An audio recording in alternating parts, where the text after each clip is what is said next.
मैं अपने दोस्तों के साथ फेमस लस्सी की दुकान पर बैठा था। हमने लस्सी का ऑर्डर दे दिया था।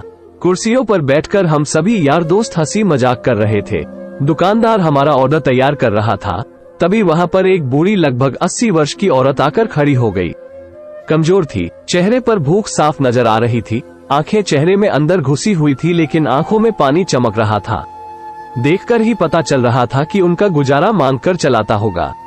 मैंने उन्हें देने के लिए अपने जेब में हाथ डाला, लेकिन पता नहीं मुझे क्या सूझा कि मैंने अपने हाथ रोक लिए और उनसे पूछा, दादी आप लस्सी पियेंगी? मेरी ये बात सुनकर दादी को कम और मेरे दोस्तों को ज्यादा आश्चर्य हुआ, क्योंकि अगर मैं उन्हें पैसे देता तो 5 या 10 रुपए देता, लेकिन लस्सी तो 40 रुपए की थी।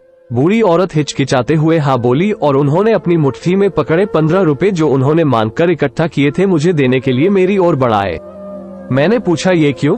तो वो बोली, इन्हें अपने पैसों में मिलाकर मेरी लस्सी के पैसे भर दो।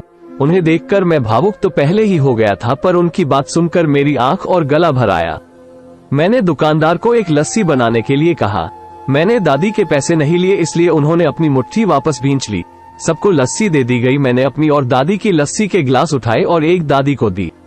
मैं और मेरे दोस्त कुर्सी पर बैठे थे और दादी वहीं पर हमारे सामने जमीन पर बैठ गई।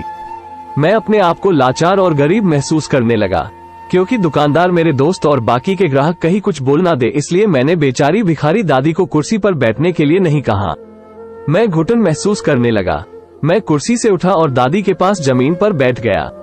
ऐसा करने के लिए मैं आजाद था और इससे किसी को कोई परेशानी हो इसका भी कोई प्रश्न था ही नहीं।